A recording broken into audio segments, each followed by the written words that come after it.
శ్రీ పరమజ్యోతి భగవతి భగవాన్ అద్భుతం. నేను భువనేశ్వర్ నుండి స్వాగతిక చౌదరిని. 81,000 దీక్ష యజ్ఞం మరియు కల్కి గురుకుల ప్రక్రియలలో పాల్గొన్న తర్వాత నాలో జరిగిన మార్పులను మీతో పంచుకోవాలనుకుంటున్నాను.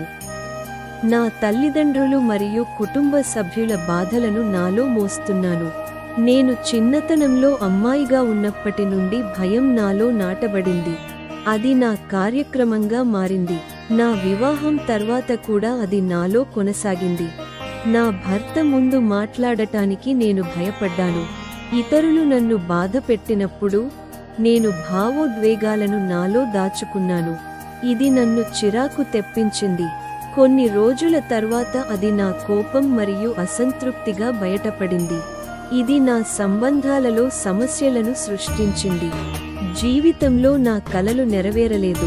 దానికోసం నేను ఇతరులను నిందించాను మరియు వారిని క్షమించలేకపోయాను.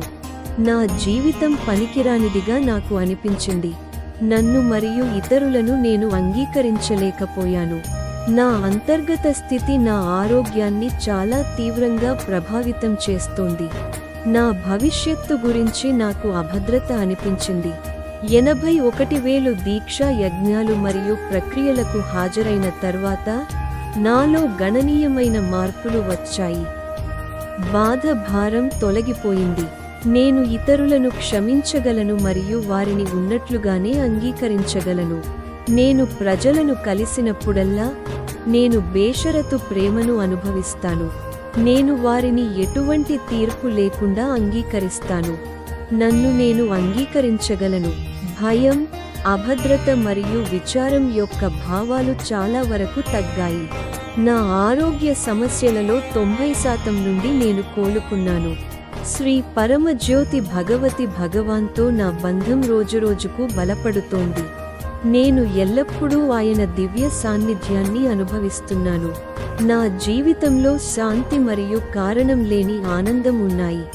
నా జీవితంలో ఇంత గొప్ప మార్పులను తీసుకువచ్చినందుకు నా ప్రియమైన శ్రీ పరమజ్యోతి భగవతి భగవాన్కు నా కృతజ్ఞతను వ్యక్తపరచడానికి పదాలు లేవు.